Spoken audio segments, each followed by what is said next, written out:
I'm Miss Susan. And I'm Mr. Rick. We miss being with you all. Absolutely.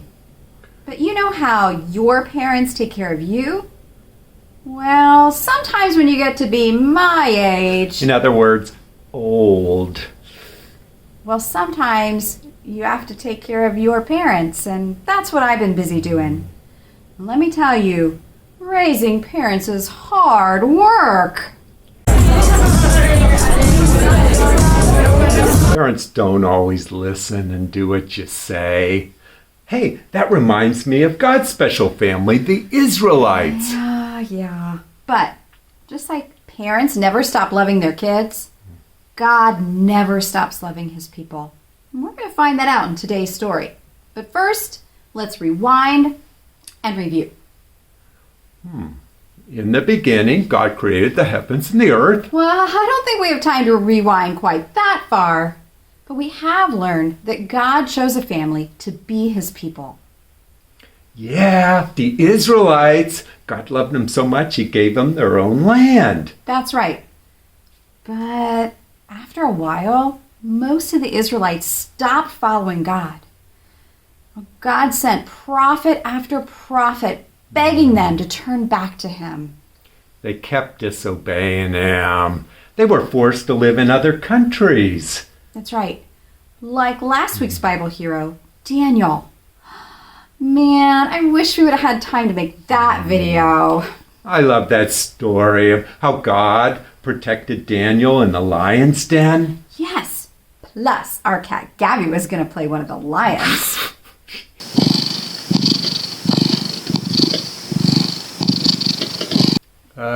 I think Gabby would have needed a lot of rehearsals. Maybe. Now, today's story starts with the Israelites living in the country of Persia.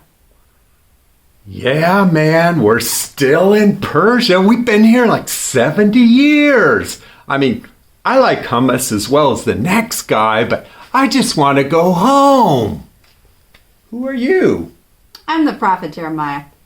Well, aren't you dead? Yep. Dude, I'm going to have to call you back. So, what do you want? Just want to say, told you so. Well, that seems a bit rude. You prophets are always taking the attitude that you're always right. We just deliver messages from God. Being right is literally our job. Well, when you put it like that, all right, I know that you warned us that we better start following God or we're going to get shipped out to another country. Well, here we are. You happy? No! God wanted his people to turn back to him, but they chose not to.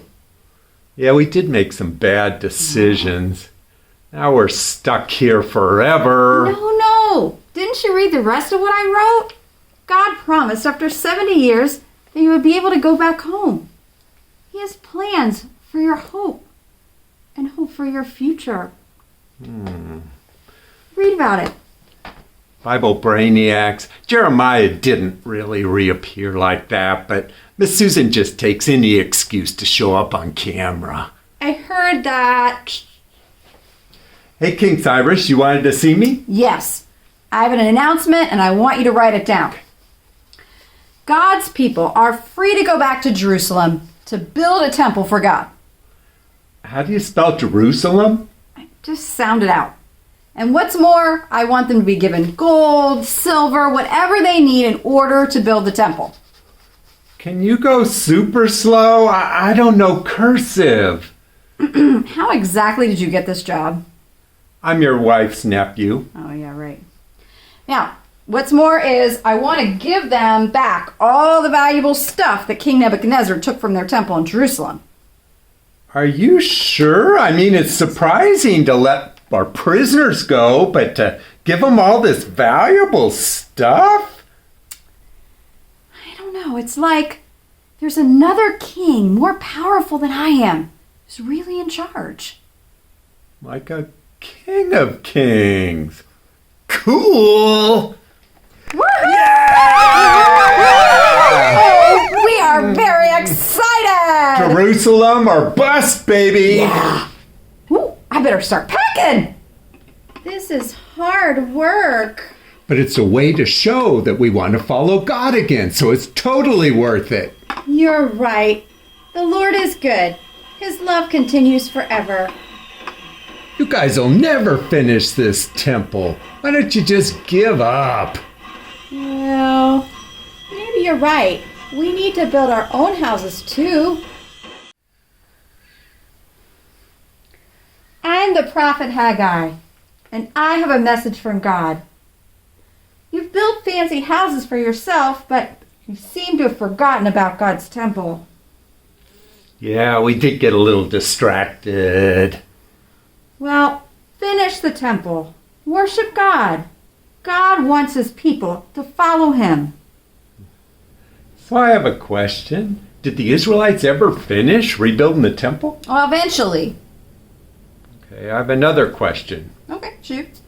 So, out of all the names in the baby book, the prophet's mom picked Haggai? That was cold. Well, as surprising as that is, I think it's more surprising that God used the Persian king and people, basically Israel's enemies, to keep his promise and give them back their land.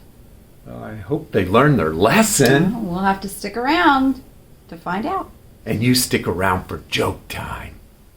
This joke time is dedicated to Clara, Everett, and Calvin. Thanks for the encouragement, friends. So what do you call a snake that's wearing a hard hat? I don't know. A boa constrictor. So what kind of house weighs the least? Got me. A lighthouse, of course. This week's big idea is that God wants his people to follow him. That's us. We're his people. Absolutely. And friends, you are our people, and we love you. We'll see you next time. Bye. Bye.